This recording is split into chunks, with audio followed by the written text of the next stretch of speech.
En Radio Intereconomía, Pulso Geopolítico. Análisis sobre los nuevos desafíos mundiales. Presenta Rafa Jiménez.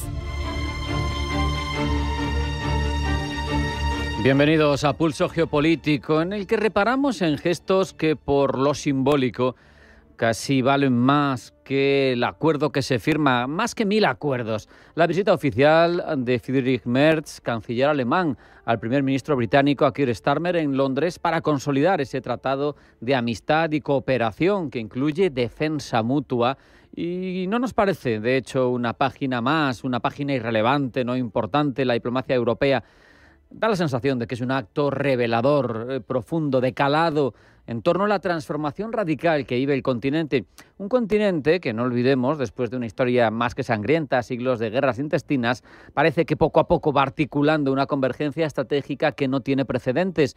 ¿Y por qué lo hace? Pues porque la fuerza ORCAN viene motivada por el regreso brutal de la guerra a las fronteras orientales. Que Alemania y Reino Unido, dos potencias que protagonizaban los grandes conflictos del siglo XX, con más de 100 millones de muertos, como enemigos totales, se comprometan ahora a protegerse mutuamente, habla del peso del momento geopolítico. No hace tanto, las V1 y las V2 bombardeaban Londres, los aviones de la RAF arrasaban la Perla del Elba, arrasaban la Florencia del este de Alemania, Dresde quedaba destruida bajo las bombas incendiarias de los aviones británicos. E incluso esa desconfianza se mantuvo durante décadas. Estructuras comerciales, diplomáticas, que se vieron golpeadas por esa historia sangrienta en común.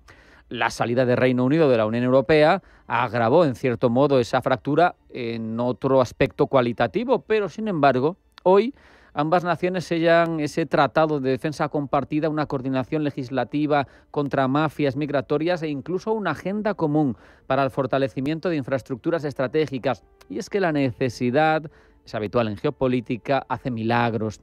La política expansionista de Rusia, su apuesta por la disuasión a partir de la amenaza, de la ruptura de derecho internacional que ya no se respeta, con ese multilateralismo fracasado que vivimos hoy en el orden mundial, pues genera una reacción verdaderamente relevante en Europa. Lo que parecía impensable, que antiguos adversarios históricos conformaran un núcleo estratégico potente compartido, se ha vuelto no solo posible, sino necesario, urgente. A la cooperación anglo-germana, además, se suma Francia. Completa de esa manera un triángulo continental de potencias medias, armadas, dos de ellas con fuerza nuclear, con proyección global y que están comenzando a pensar en clave de supervivencia estratégica compartida. Y eso es nuevo. Y es que hoy, ante la volatilidad política de Washington, por un lado, y el avance militar ruso, por el otro, en Europa está comprendiendo claramente que el siglo XXI exige alianzas más autónomas, más próximas, más decididas, más determinadas. Este entendimiento, de hecho, entre Londres, Berlín y París, tiene ecos profundos en la historia, en este caso por lo antagónico que supone. Basta recordar la guerra de los 100 años entre Inglaterra y Francia o las múltiples rivalidades comerciales, dinásticas, militares entre todas estas potencias a lo largo de los siglos. Europa se ha construido históricamente a partir de esos antagonismos. Sin embargo, hoy, con un giro curioso del destino, y no por romanticismo, sino por pragmatismo geopolítico, el enemigo ha cambiado. El antagonista hoy se convierte en tu socio prioritario.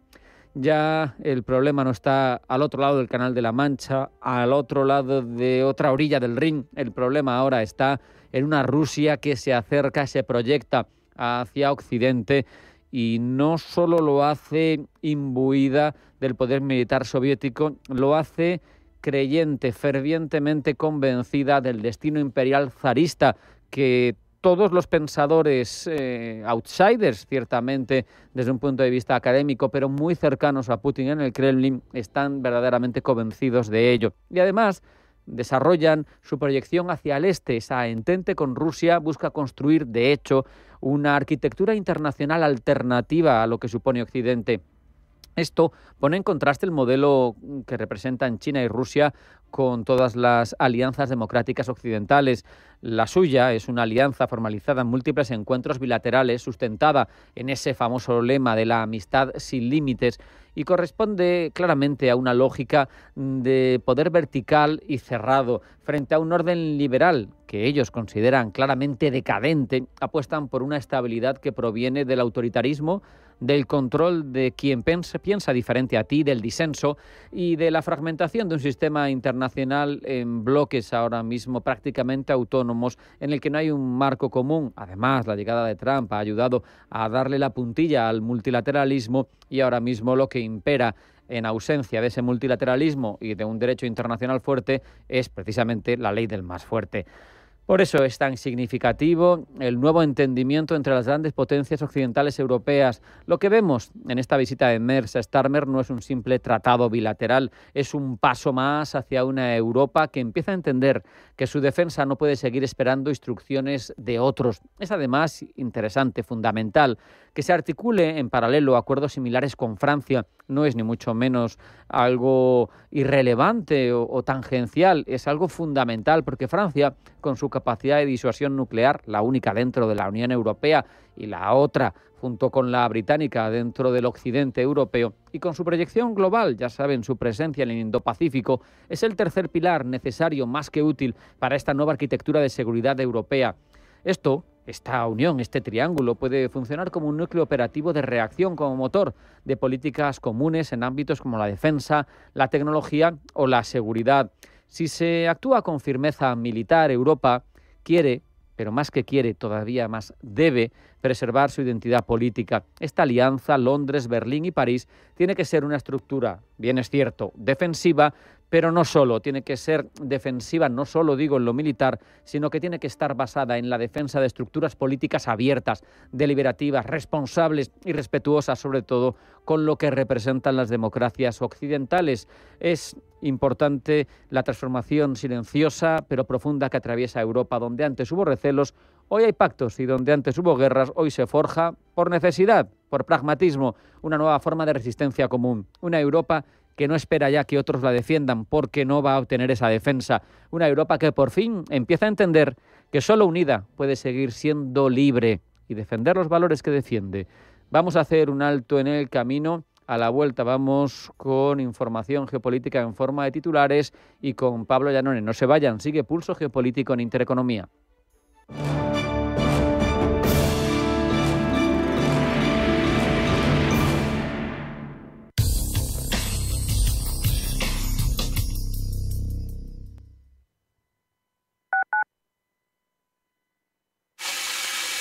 Este eres tú gastando agua. Y este eres tú lloviendo. Que llueva, que Y es que cada vez que ahorras agua, llueve un poquito. Tú puedes llover, yo puedo llover, todos podemos llover. Deja de mirar al cielo y empieza a llover un poco cada día. ¿Llovemos juntos? Canal de Isabel II. Cuidamos el agua. Si eres emprendedor, profesional o empresario y quieres estar al día en los temas que afectan a tu empresa, Cultura Emprende es tu programa. De la mano de Alejandra Rompedrique, Víctor Delgado y Ángel Calvo Mañas, conocerás las experiencias de otros empresarios y estarás al día en marketing, formación, tecnología, fiscalidad, eventos y más. Los viernes de 6 a 7 de la tarde en Radio Intereconomía. Atención inversor, únete al club de inversión de Grupos Eneas. Estamos especializados en la compra, reforma y venta de inmuebles y otros activos, ofreciendo rentabilidades muy atractivas. Coinvierte con nosotros. 91 639 0347. Grupos Eneas, tu aliado en la inversión. Radio Intereconomía, la radio que dobla su interés. Este verano la diversión en familia está en Parque Warner Beach. Toboganes, olas y los personajes más divertidos te esperan para un día inolvidable. Compra online con anticipación y consigue el mejor precio. Parque Warner Beach. Diversión a lo grande. En Radio Intereconomía te acompañamos donde tú quieras. Sintonízanos en directo a través de la radio, nuestra web, aplicación móvil o canal de YouTube. Si lo prefieres, también puedes encontrarnos en diferido a través de iVoox, Apple Podcast, Spotify y todas las plataformas de podcast. La mejor información económica en cualquier momento y desde cualquier lugar. Radio Intereconomía. Siempre contigo.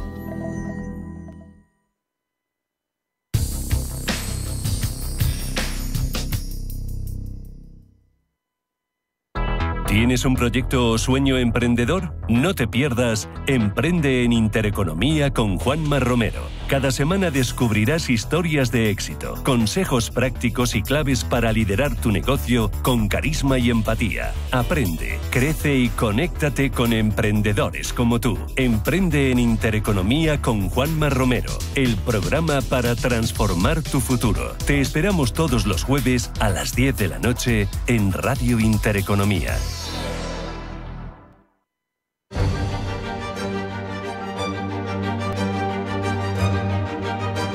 En Radio Intereconomía, Pulso Geopolítico. Presenta Rafa Jiménez. Abordamos ya los titulares, la información geopolítica en forma de titulares que ha elaborado Blanca del Tronco y que desarrollamos con Pablo Llanone. Pablo, bienvenido, buenas tardes. Buenas tardes. Estados Unidos media para detener el conflicto entre Siria e Israel. El secretario de Estado de Estados Unidos, Marco Rubio, ha anunciado un acuerdo con las partes para detener el conflicto creado por los bombardeos de Israel contra Siria. Tras este anuncio, el presidente sirio, Ahmed al-Shara, ha asegurado que se ha restablecido la estabilidad en la provincia meridional de Al-Suaida. Israel, entre tanto, ha reforzado su presencia militar en torno a la frontera con Siria. Giorgia Meloni califica de inaceptable el ataque de Israel a la Iglesia Católica de Gaza.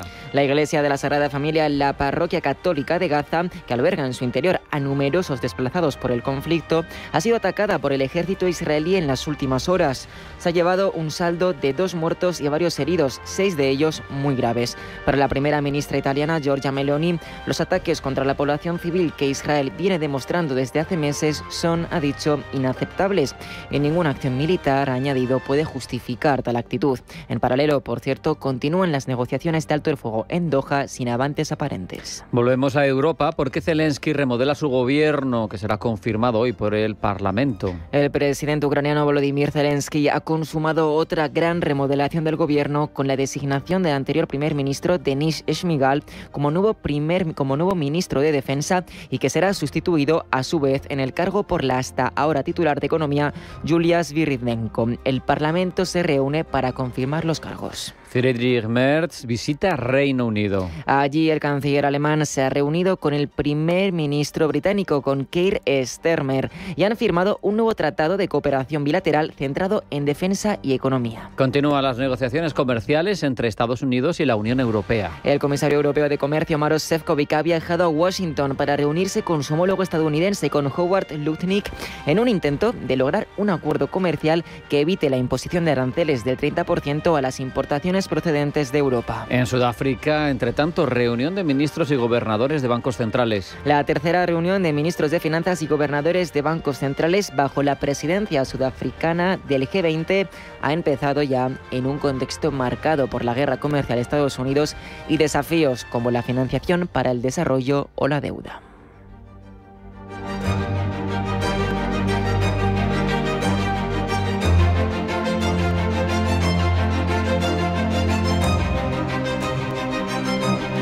Hemos puesto las bases, desarrollamos ahora esta información en profundidad. Y es que la Unión Europea sigue quemando cartuchos en su intento por alcanzar un acuerdo comercial con Estados Unidos antes, obviamente, de que ese próximo 1 de agosto entren en vigor los aranceles anunciados por Donald Trump a las exportaciones europeas.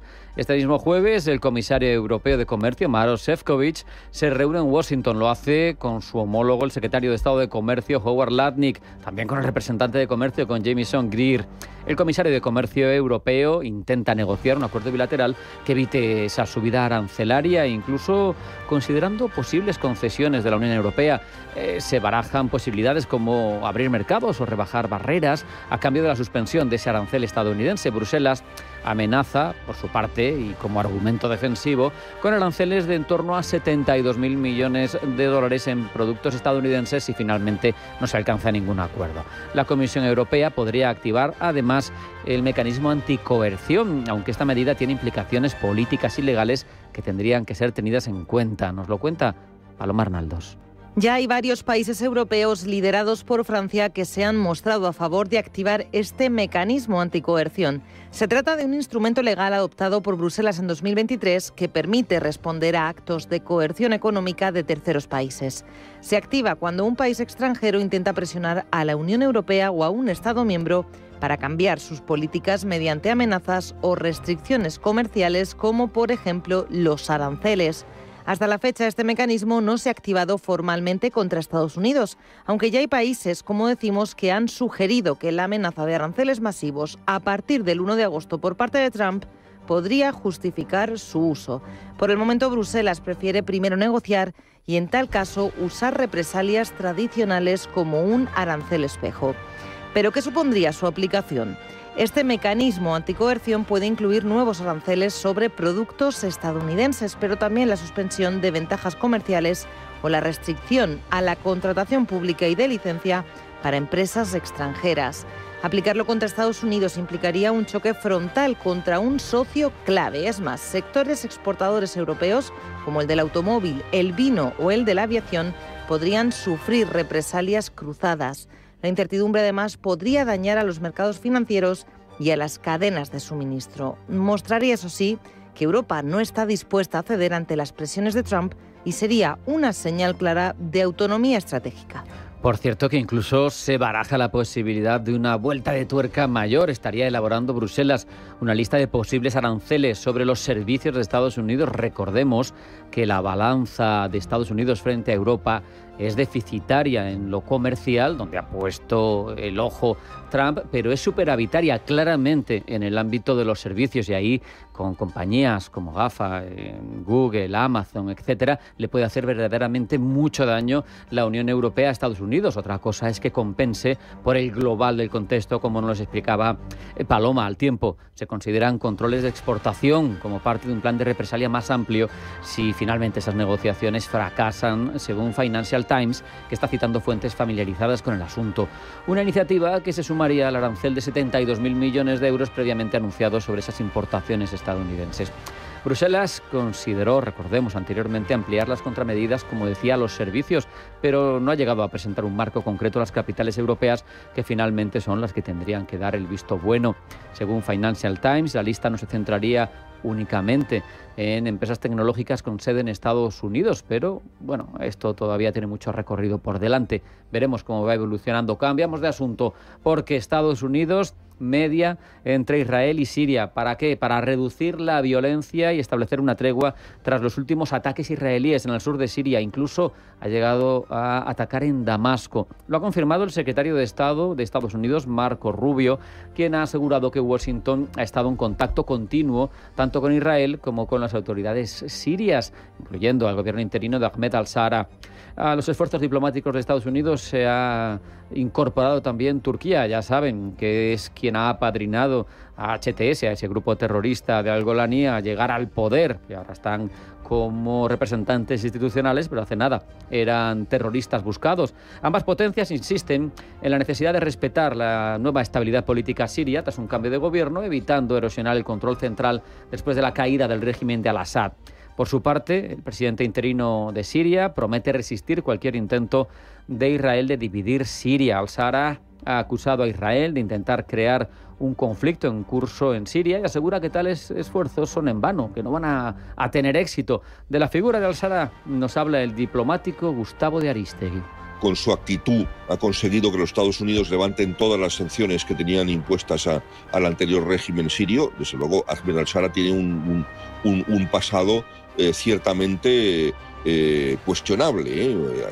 Ahmed al-Shara formó parte de al-Nusra, es decir, que no es un ángel de la guarda.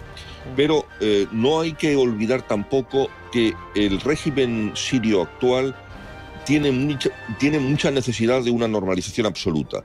Estados Unidos ha apostado por la recuperación total de Siria, ha identificado muchos proyectos de recuperación. De hecho, pues y después están los países del Golfo que son aliados de Occidente.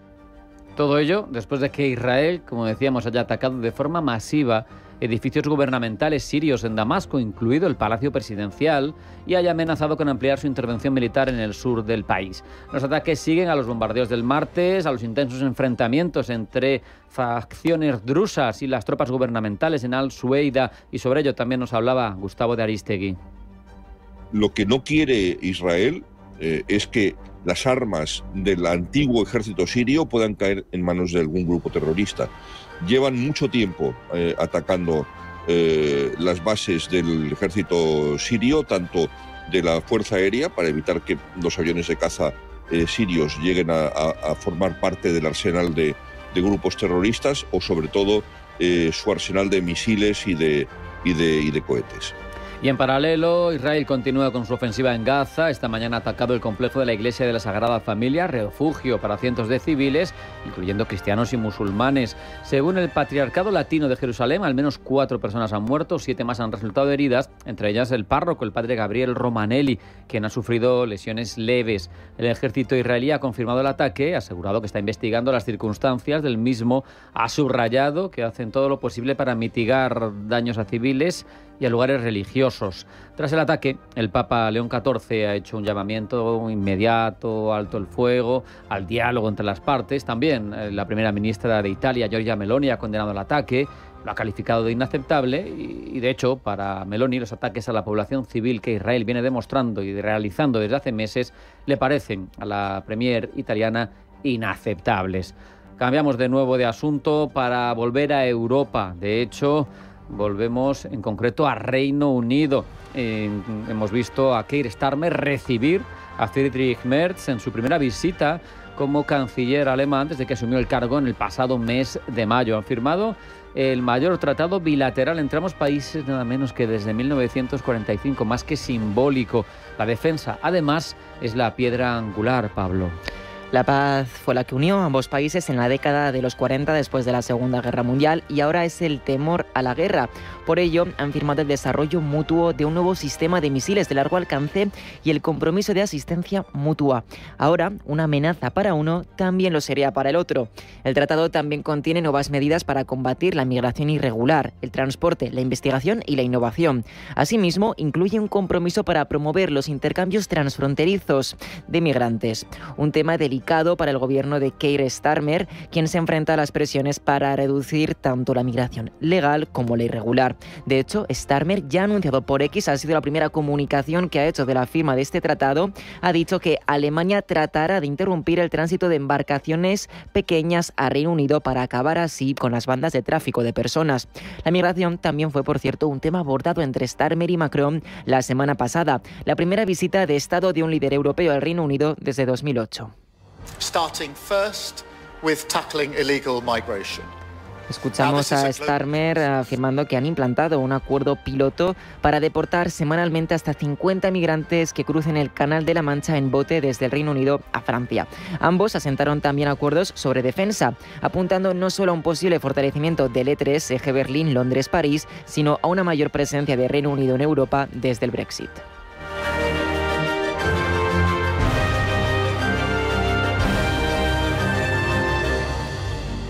En Radio Intereconomía, Pulso Geopolítico.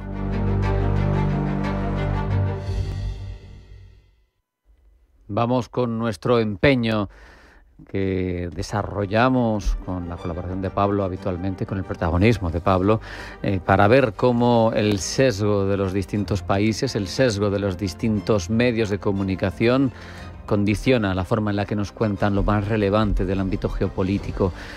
Comenzamos, de hecho, con Estados Unidos, donde la situación de Siria es tendencia. 5 menciones de 34 titulares consultados, Pablo. Abunda curiosamente, sobre todo en medios progresistas, tanto NPR World como en The New York Times informan de que Israel ha atacado la capital siria, en Damasco, como ya les hemos contado, en ese contexto, ¿no?, de los conflictos entre el gobierno y la minoría drusa. Viajamos al sur del continente americano, hasta Brasil, porque allí Siria también es preferencia. En este caso, 6 menciones de 54 58 titulares. Algo menos que en Estados Unidos, y los medios también, igual que en el caso de Estados Unidos, ponen el foco en ese ataque a Damasco. Desde el medio conservador, el medio Estado, enfatizan que esos ataques han sido para proteger a las minorías drusas y los intereses militares en el sur de Siria, mientras que desde los medios más progresistas informan en los titulares sin explicar del todo esa razón de protección. No sé yo qué ha pesado más, si los drusos o los intereses militares, pero me hago una idea. A nuestro lado del Atlántico, la prensa europea aborda con Siria una tendencia en contra de Israel y a favor, en este caso, llamativo para mí, del gobierno sirio. Desde Reino Unido, la BBC y The Guardian dicen que el líder de Siria condena los ataques de Israel mientras la violencia se recrudece en el sur. Si nos fijamos en nuestro vecino del norte, en Francia, Mediapart informa de que en Siria el gobierno está atrapado en su intento de controlar el principal bastión druso. Y anuncian, igual que también medio rotativo galo Liberación, que el presidente sirio ya ha garantizado la seguridad de la comunidad drusa. Seguimos el repaso por la zona, no nos sorprende, pero en Arabia Saudí el enfoque es favorable hacia el gobierno sirio. Como bien dices, Rafa, no nos sorprende, ya que sin ir más lejos, en un titular de Arab News, se pide a la comunidad internacional directamente apoyar a Siria. Además, en otra de las noticias, enfatizan que para el Ejecutivo la prioridad son los drusos. Desde el rotativo también árabe Saudi Gazette nos cuentan que los países de la cooperación del Golfo y también los países de la Liga Árabe han condenado los ataques aéreos israelíes sobre Siria. En Rusia y China, numéricamente hablando, los ataques en Siria también son prioridad, pero sin embargo, en cuanto a contenido, no hay nada, Pablo, demasiado remarcable. Por esa razón me he detenido en la prensa asiática, concretamente en China Daily, sobre otros asuntos que atañen concretamente a Estados Unidos. En este medio, en el China Daily, dicen que 20 estados estadounidenses han demandado a la administración Trump por retirar fondos para desastres. También en otro medio chino, en el CGTN, se mira de cerca la posibilidad de un acuerdo comercial entre Washington y Nueva Delhi. Hablábamos antes, Pablo, de Rusia. Queremos ver cómo se trata, cómo se enfoca esa información en torno a Moscú en Estados Unidos. Parece que prefieren abordarlo desde el ámbito de las sanciones. Así es, no hay mucha mención acerca de la situación sobre el terreno. Nos fijamos, por ejemplo, en The New York Times, donde dicen que Rusia parece inmutada por ese ultimátum que Trump ha dado a Rusia sobre la guerra en Ucrania. Mientras, desde Fox News, de corte más conservadora, informan de que el líder de la mayoría del Senado estadounidense ha dicho que los republicanos están listos para moverse en el proyecto de ley de sanciones de Rusia, cuando Donald Trump dé luz verde. Aquí, en Europa Occidental, parece que encontramos pocas menciones sobre Rusia. Fíjate que de 120 titulares que has consultado, apenas 5 se refieren a ella. Sí, la verdad que es una media bastante escasa, sorprendente, ya que habitualmente suelen rondar los 20. Desde Reino Unido, The Guardian informa de los avances sobre la entrega de misiles Patriot a Ucrania y de ataques rusos que han dejado 2 fallecidos en un centro comercial ucraniano. De momento vemos esa diferencia respecto a rotativos estadounidenses, que se centran más en las sanciones y no tanto en la situación sobre el terreno. Seguimos en Francia, donde Le Monde ha informado de ataques mutuos con drones entre Moscú y Kiev. Mientras, en Italia, Il Giornal nos habla del nuevo tanque de Putin con misiles Kornet M. Terminamos con las autorreferencias de la propia Rusia, porque se enfocan sobre todo, Pablo, en la postura de Moscú ante las amenazas de Trump, que califican casi como desafiante. Y es que, por lo que cuentan los medios de Rusia, el Kremlin no cede ante las amenazas del presidente estadounidense. Lo vemos, por ejemplo, en un titular de The Moscow Times, que dice que Rusia ha lanzado cientos de drones en Ucrania sin importar ese ultimátum de la paz de Trump. También desde Russia Today dicen que el ultimátum de Trump no es un ultimátum y que Moscú lo sabe.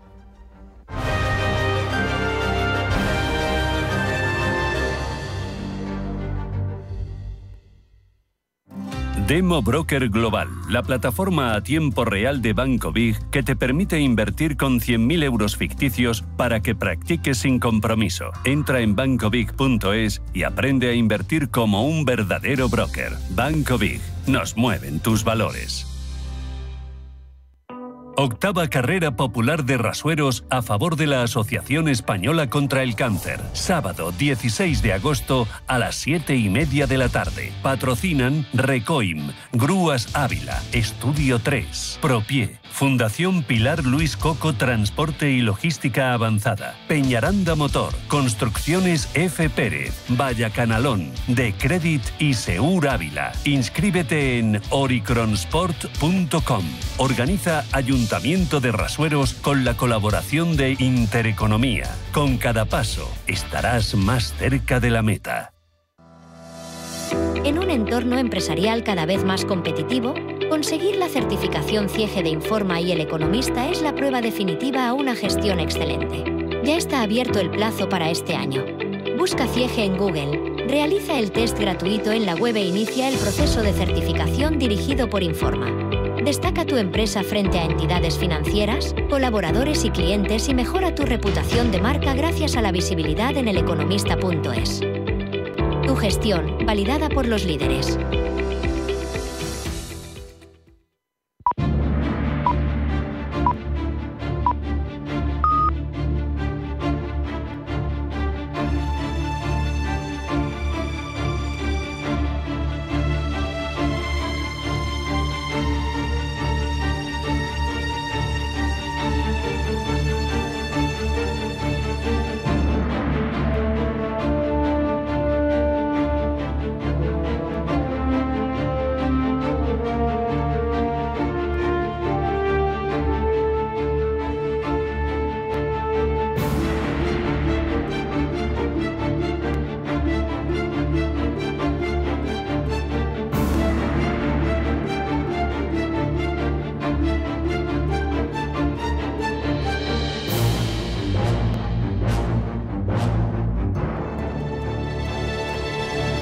A estas alturas todos sabemos ya que la guerra arancelaria es un punto de inflexión verdaderamente notable en el orden geoeconómico que veníamos disfrutando desde quizá la caída del bloque soviético.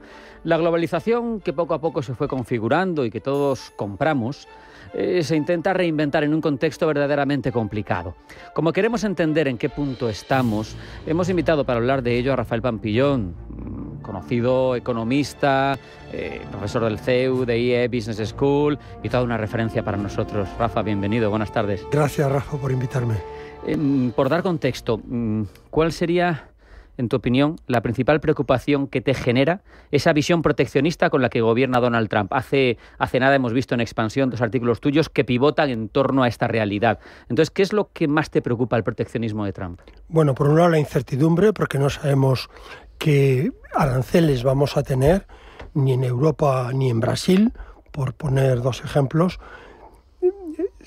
Y en segundo lugar, pues que supone ir en contra de los principios de la economía. O sea, la economía es una ciencia que se define como la que administra recursos escasos susceptibles de usos alternativos. Pero para que nos entienda la gente, la economía lo que quiere decir es que asigna eficientemente los recursos. Y los aranceles lo que hace es justo lo contrario. Si Trump pone aranceles a la producción de calzado de Bangladesh, que le ha puesto un 35%, una barbaridad. Un país como Bangladesh, que es de los más pobres del mundo, que produce calzado, pero donde la mano de obra cuesta 50 céntimos de dólar la hora. En Estados Unidos, la mano de obra, digamos, de baja productividad son $10 la hora. Son 20 veces más el coste de la mano de obra en Estados Unidos que en Bangladesh. Es imposible que se trasladen las fábricas de calzado de Bangladesh a Estados Unidos. Se hablaba el empeño, conocemos todos, de que Apple construya el iPhone en Estados Unidos, y hablaban expertos que decían te costaría $3.500, $4.000 un teléfono, no se podría comprar. Es ridículo. En tu análisis también mencionas que las políticas comerciales proteccionistas tradicionalmente no se quedan sin respuesta. Cuando uno apuesta por ellas, pues hay una defensa, ¿no?, de quien sufre esas medidas. Te pregunto, por un lado, ¿qué te parecen las contramedidas que viene perfilando, aunque no las haya impuesto todavía, la Comisión Europea? Y también te agradecería que nos contaras cómo estas represalias recíprocas, al final, como efecto colateral, nos van a afectar negativamente a la producción, a la competitividad en España, porque también nos van a afectar nuestra respuesta. Lo que sabemos es que este arancel que quiere poner del 25% a los productos europeos puede cambiar. Y por eso hay que mantener de aquí al 1 de agosto, hay tiempo para ver cómo discutir, cómo hacer un acuerdo, cómo reducir ese arancel. Pero si no se consigue, efectivamente tenemos que tomar contramedidas. Como decía José Luis en la tertulia de hoy, eran 72.000 millones de dólares lo que le impondríamos de coste a los productos que vienen de Estados Unidos. Pero también hay que saber que cuando ponemos aranceles a los productos de Estados Unidos, pues nosotros salimos perjudicados, claro, porque nosotros pagaremos por esos productos lo que Estados Unidos va a tener que pagar, los consumidores americanos tienen que pagar por producir. Y volviendo al principio, ¿qué va a pasar? Que productores americanos van a poder producir a costes más altos porque son más competitivos que lo que entra de fuera al 25%. Entonces lo que se genera es que los americanos van a pagar más, van a subir los precios, y si a esa subida de precios le unimos ese bloqueo a la inmigración y esa expulsión de mano de obra barata, pues los costes laborales van a subir también. Esos costes laborales, junto con los costes arancelarios que supone, pues la inflación se le ha ido... De hecho, ya el último dato se le ha ido de madre. Claro, aunque él presume de recaudar más en aranceles, que bueno, que lo pagan los que tienen que comprar esos insumos, pero está viviendo un repunte de la inflación en Estados Unidos, y tienes a Powell, además, el hombre, resistiendo como gato panza arriba, pero sometido a una presión extrema de Trump, que amenaza un día y otro también de que si lo quita, no lo quita, pero bájalos ya, no tienes ni idea de gestionar los tipos, el panorama es complicado. Es una presión que va contra la independencia de la Reserva Federal. Un país es rico porque tiene buenas instituciones independientes del gobierno, instituciones en España, la IREF, por decir algo Cristina que se Herrero salva. Y su labor. O sea, algo que se salva, porque claro, ya el Banco de España tenemos ahí a un exministro de gobernador. Entonces, yo creo que es muy importante tener buenas instituciones, y la Reserva Federal lo es, y el Banco Central Europeo también lo es, y a mí me parece que esa presión sobre Jerome Powell es una presión absurda, que además, como tiene un comité, claro, que esos cambian cada 2 años, porque son 10 o 20, no va a conseguir cambiar la política monetaria. La política monetaria que está aplicando Jerome Powell es la que hay que aplicar. ¿Por qué? Porque el paro ha bajado del 4,1 al 4 y la inflación ha subido del 2,2 al 2,7. Es decir, la inflación sube, el paro baja. Luego, en esta reunión que habrá el 30 de julio de la Reserva Federal, no creo que la Reserva Federal baje los tipos de interés. La parte nuestra, las guerras comerciales son inflacionarias. Esta mañana hemos conocido tasa de inflación interanual de la zona euro. Repunta 1/10 en junio, pero se coloca en el 2. Está alineada con el objetivo de estabilidad a medio plazo del BCE. En esto vamos bien, ¿no? Aquí. Vamos bien, pero también en la reunión que va a haber aquí en julio del BCE, no creo que haya bajada de tipos, porque hay que dejar un margen, hay que dejar munición para si vienen mal dadas. Claro. O sea, la tasa de paro en Europa, en la zona del euro, no está subiendo, sino que se mantiene o baja un poquito. La inflación efectivamente está contenida, pero un 2% ya es un tipo de interés suficientemente bajo como para mantenerlo ahí y no bajar, como se espera, al 1,75 a finales de año. A mí me parece, bueno, primero, que es el tipo de interés que cobran los bancos por dejar sus depósitos en el Banco Central Europeo. Es el tipo de interés de dejar los depósitos allí. Yo creo que el 2% está bien, no creo que ahora en julio los baje el Banco Central Europeo, pero a lo mejor los bajará más adelante si ve que la cosa se tuerce. En uno de tus artículos señalas que en un contexto de guerra arancelaria pues las pymes son especialmente vulnerables. Si a esto unimos que hay sectores en dificultades, que lo sabemos, que pueden colocar peor sus productos si no tienen el mercado estadounidense, ¿te parecería aceptable el apoyo público en este contexto como algo excepcional? Y si te lo parece, ¿cuáles serían las medidas, en tu opinión, a arbitrar por parte de un gobierno para aliviar esa presión sobre pymes, sobre sectores especialmente vulnerables? Bueno, es verdad, pero hay créditos ICO, es decir, que hay maneras de ayudar a las empresas con créditos baratos, pero las empresas deben mantenerse y de hecho esos 72.000 millones que le vamos a poner de aranceles a los productos americanos, si Trump mantiene ese 35%, pues va también a favorecer la producción dentro de Europa, porque importaremos menos. Vamos a importar menos, según lo que ha dicho la Comisión, pues lo que es verduras, semillas, café, pescado, aeronaves. Ya Boeing va mal para que encima le pongamos nosotros aranceles, porque el que va bien es Airbus.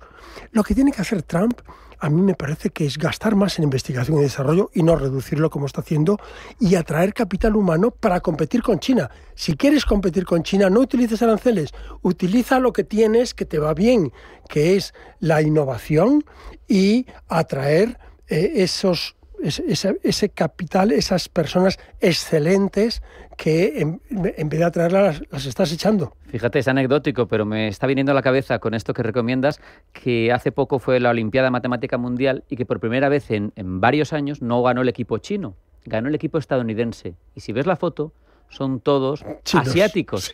Sí, claro, sí. Entonces atrae ese talento y los podrás superar. En esa foto se ve perfectamente tu razonamiento. Sí. Es tremendo, es tremendo. Al final, aquí estamos dirimiendo en qué tipo de mundo queremos vivir. Lo hacemos sometidos por un impulso externo, unilateral, que es el de Trump. Pero entonces, cuando nos jalean, cuando nos aprietan, ¿qué tiene que hacer o qué puede hacer Europa, España, para reforzar una autonomía estratégica que sea capaz de soportar la fragmentación del comercio global que, nos guste o no, se está produciendo?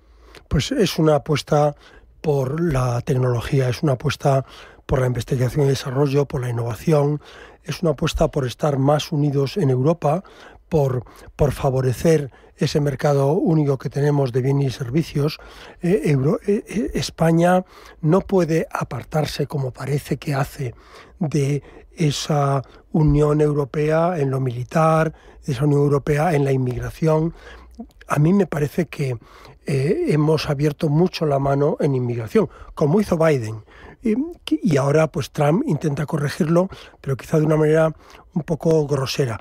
Pero creo que han entrado muchos migrantes, hay muchos sin papeles, y me parece que lo que hay que traer es talento y menos mano de obra que a lo mejor no viene a trabajar, sino que viene a recibir esas pagas o esa renta básica universal.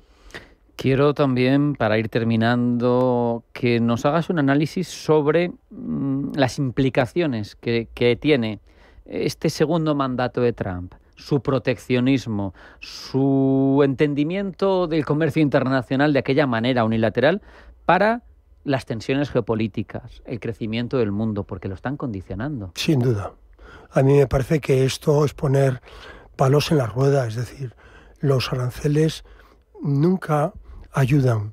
De hecho, las economías más cerradas, como Cuba, como Corea del Norte, son como España durante la autarquía, o como América Latina en los años 50 y 60, con esa estrategia de sustituir lo importado por productos nacionales. Esa estrategia lleva a más pobreza, lleva a menos crecimiento, lleva a menos libertades. Es decir, justamente los países como, como Nicaragua, ¿no? Es decir, o como Venezuela, son países más cerrados, no pueden ni vender el petróleo porque no tienen relaciones con el exterior, son países donde hay más pobreza y donde hay menos democracia, donde hay menos libertad. Por lo tanto, la apertura económica lleva también a una apertura social y una apertura democrática y a mayor libertad para la gente. De hecho, leí hace poco un informe de un instituto sobre democracias que hay en Suecia que decía que por primera vez en más de 2 décadas y media hay más autocracias que democracias en el mundo. Y algunas democracias con un respeto sui generis, si me permites, por los derechos judiciales, por la garantía y la tutela judicial efectiva, como estamos viendo en la primera potencia del mundo, donde se está echando inmigrantes sin pasar por audiencia judicial. No sé, hay mucho controvertido. Yo no sé si esto se podrá revertir en un futuro, porque parece que el daño va a ser muy profundo. Sin duda. Mira el castigo de Trump a Lula porque Bolsonaro quiso hacer un golpe de Estado. No suena esto del golpe de Estado, ¿verdad? Tremendo. Entonces, claro, si es un tema emocional de Trump por aquellos que dan golpes de Estado y le ponen un arancel del 50% a los productos brasileños, al final lo pagarán. Intentar influir en el sistema judicial de un tercero, desde tu punto de vista, hace algo mal, pero no tienes ninguna legitimidad, y lo estamos viendo. Es tremendo. En cualquier caso, ya nos has dado alguna de las claves para intentar luchar contra esto. Rafael Pampillón, como siempre, un placer. Muchas gracias. Un abrazo. Gracias, Rafa. Hasta la próxima.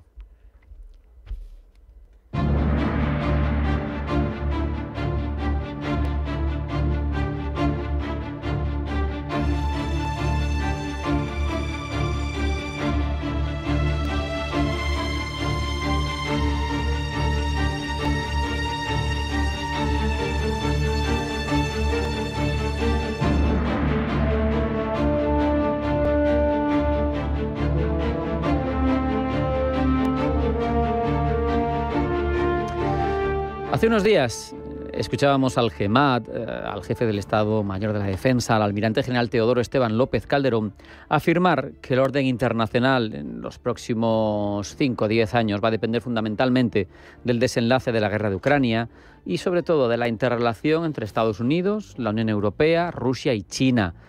Como queremos acudir siempre a personas y a profesionales con criterio, pues para analizar las palabras del GEMAT hemos decidido emplazar a Manuel Morato, coronel del Ejército de Tierra retirado y presidente del Instituto de Debate y Análisis de Políticas de Seguridad, para que nos hable de esta reflexión y para ahondar con él en ella.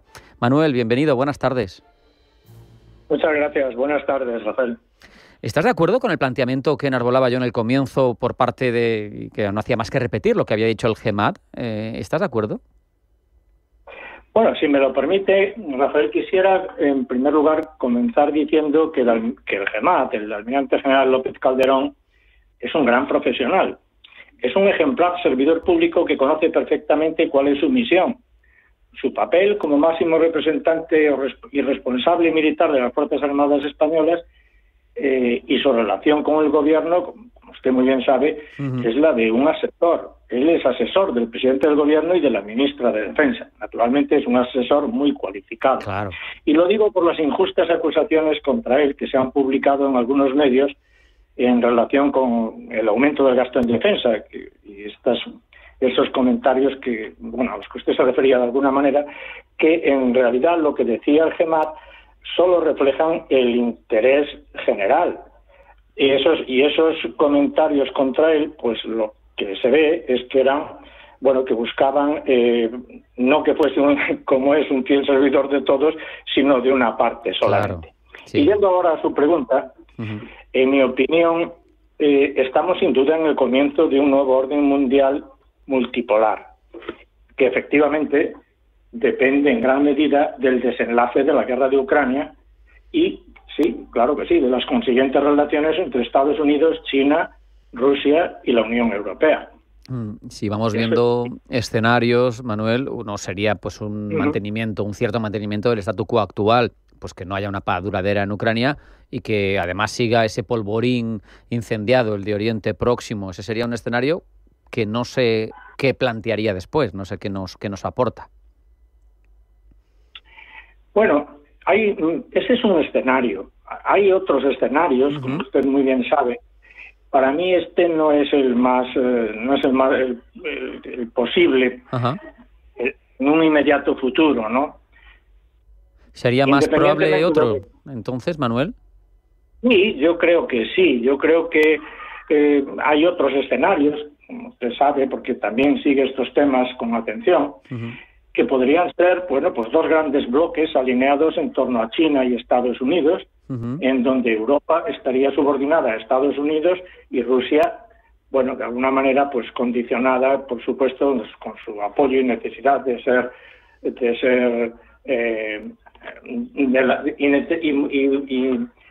y con la necesidad de apoyar Rusia a China. Claro. Este escenario para mí es el que yo creo que se puede presentar a corto plazo, con lo cual estaríamos ante una nueva Guerra Fría, que es lo que ya tenemos en este momento realmente, y esos dos grandes bloques que ya se están configurando, uno alrededor de China y el otro alrededor de Estados Unidos. Ese es el que yo creo, ese escenario yo creo que es más factible a corto plazo, sin que esto no signifique que pasados los años, pues Rusia, que no ha sido siempre ni mucho menos aliada de China, pues quisiera buscar su propia hegemonía. Claro. Y bueno, condiciones tiene para lograrlo, con lo cual podríamos pasar a otro escenario. Pero en este momento yo creo que a corto plazo esto es lo más factible. Si analizamos, dijéramos, a ver si se me entiende, el bloque que no somos nosotros, es decir, el que sería Rusia y China en ese escenario que hemos dicho, pues tendrían que tener a su vez una serie de alianzas estratégicas, ¿no? Se podría contar entre los apoyos, obviamente Corea del Norte, que ya está apoyando a Rusia en la guerra de Ucrania, o Irán, que tiene muchos acuerdos firmados con ambos protagonistas, ¿no? Al final esto, no sé qué otra serie de elementos para establecer esa Guerra Fría incorporaría en ese bloque, ¿no? Porque al final China es un actor fundamental, muy centrada en el Indo-Pacífico, pero que quiere tener pues a Rusia, lo que digo, a Corea del Norte, a Irán a su favor. No sé si alguna reflexión más, Manuel. Bueno, hay, como usted sabe también, ahora está muy, no es que esté muy de moda, sino que está en auge. Los BRICS están cada vez más, son de mayor importancia, no solo desde el punto de vista de la seguridad, pero también el de la seguridad. Y yo creo que por ahí pueden venir las ayudas, y por eso la Unión Europea debería ser muy cauta, porque no estamos hablando de Rusia solamente, ni siquiera de Rusia y China, que ya es una alianza enormemente importante. Y con lo que usted dice de Corea y otros estados, que bueno, en su día pues les llamábamos los rogue states, ¿no? Estos estados gamberros, pero que con el paso del tiempo vemos que a veces deja un país de ser gamberro o de ser un gobernado o donde hay guerrillas muy iba a decir una cosa muy simple, pero es para que todo el mundo lo entienda, de los malos, los peores, ¿no? Como puede ser el caso de Siria, ¿no? Y de un día para otro, pues resulta que se convierte casi en aliado, aunque le dura 4 días esa alianza. Pero yo creo que los BRICS son no el enemigo a batir, pero sí el contrario a considerar como la competencia mayor, no solo en el ámbito económico, sino también en el de la seguridad. Hay que tener en cuenta que hace muy poco que se crearon los BRICS y solamente estaban pues Brasil, Rusia, India, China y Sudáfrica. Sí.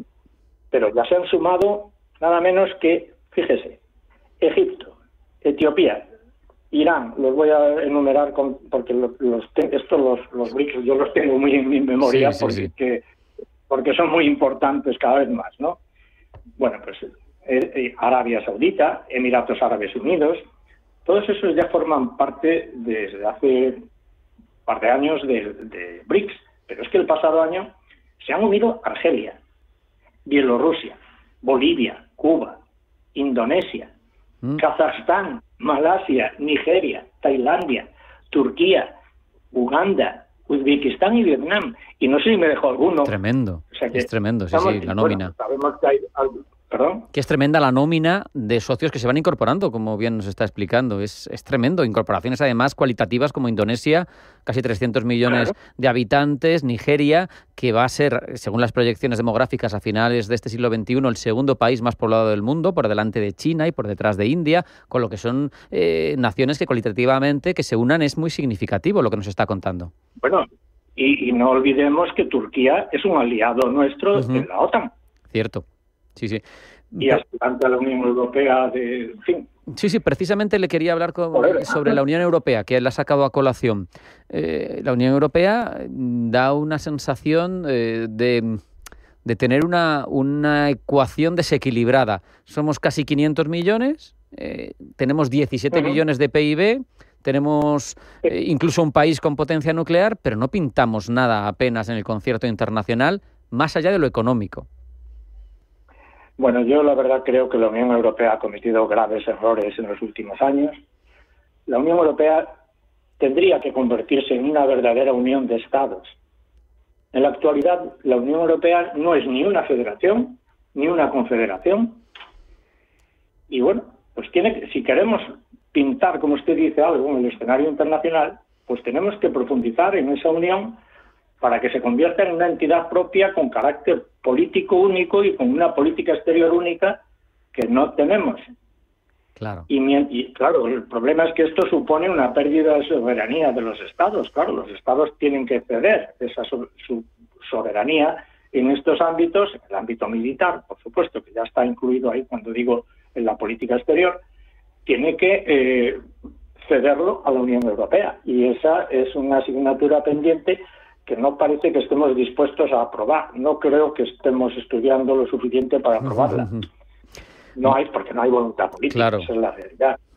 Aunque no podamos conseguir esa verdadera unión, que yo creo que no se va a conseguir a corto plazo, pues deberíamos, pues intentar ir en el camino de lograrlo. Es decir, despegarnos de Estados Unidos, no porque Estados Unidos sea nuestro enemigo, sino porque ahora lo estamos viendo con la nueva administración, pues tiene sus intereses propios, que ellos mismos dicen que los pone primero, como debe ser además, dicho sea de paso. O sea que yo eso no lo critico. Lo que critico es nuestra inoperancia y nuestra, pues no sé, como nuestra estulticia, porque vamos, tras los recientes cambios en la política exterior de Estados Unidos, en mi opinión es muy obvio que si dejamos que la Unión Europea que si deseamos que la Unión Europea sea un actor internacional importante, pues hay que hacer cambios.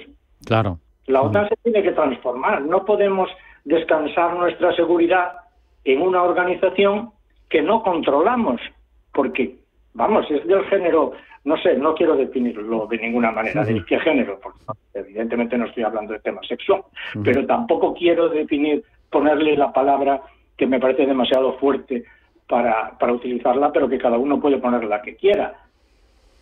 La OTAN está controlada por Estados Unidos, pero no de ahora, desde su creación. Lo que ocurre es que ahora estamos viendo que si Estados Unidos cambia su política y tiene otros intereses y se quiere ir hacia el Indo-Pacífico, por ejemplo, pues a nosotros a lo mejor, pues eso nos queda muy lejos. Desde el punto de vista de la seguridad. Desde el punto de vista de la seguridad. Y la guerra, desde luego, de Ucrania nos ha hecho todavía más dependientes de Estados Unidos, o sea que no creo que vayamos por el buen camino. No podemos más que Manuel Morato, coronel retirado, presidente del Instituto de Debate y Análisis de Políticas de Seguridad, más que agradecer esta presencia y este análisis que nos ha dejado muy claro hacia dónde vamos, hacia esa Guerra Fría y la necesidad que tiene Europa de unirse y de hacer más Europa para ser relevante en el concierto internacional. Muchas gracias, Manuel. Ha sido un placer. Un abrazo. Hasta la próxima. Muchas gracias por invitarme. Gracias. Hasta aquí hemos llegado en esta edición de Pulso Geopolítico, en el que hemos reflexionado sobre ese histórico acuerdo de defensa mutua, entre otras cosas Alemania y Reino Unido, dos antiguos enemigos que se unen en un contexto geopolítico complicado. Hemos repasado las implicaciones geoeconómicas de la guerra arancelaria y hemos hablado de una nueva guerra fría. No hay tiempo para más. Sean felices, pasen buena tarde, sigan escuchándonos y acudan mañana a su cita con Pulso Geopolítico. Hasta mañana.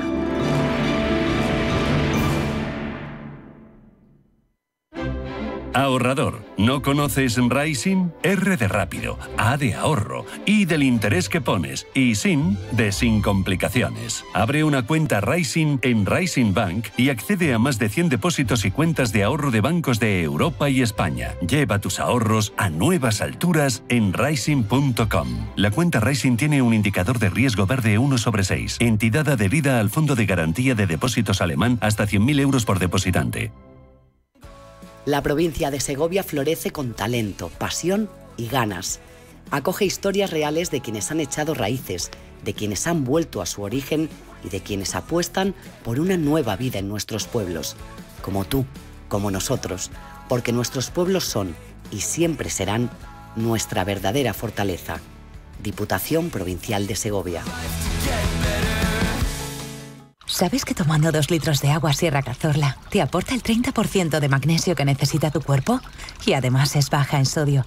No existe otra igual. Agua mineral Sierra Cazorla. ¿Qué tipo de piel tienes? ¿Te la cuidas? ¿Te proteges del sol? ¿Se te cae el pelo o se te hinchan las piernas? ¿Qué perfume puedes regalar? Deja de buscar en internet respuestas confusas, porque ahora en Belleza Capital estarás enterado de todo esto y mucho más. Los sábados de 11 a 12 de la mañana en Radio Intereconomía con Katia Rocha. Radio Intereconomía. Información económica con rigor, veracidad y profesionalidad. Nuestros oyentes son lo que escuchan. Estrictos, precisos, honestos, competentes y capacitados. Di que nos escuchas. Intereconomía, la radio que se identifica con sus oyentes.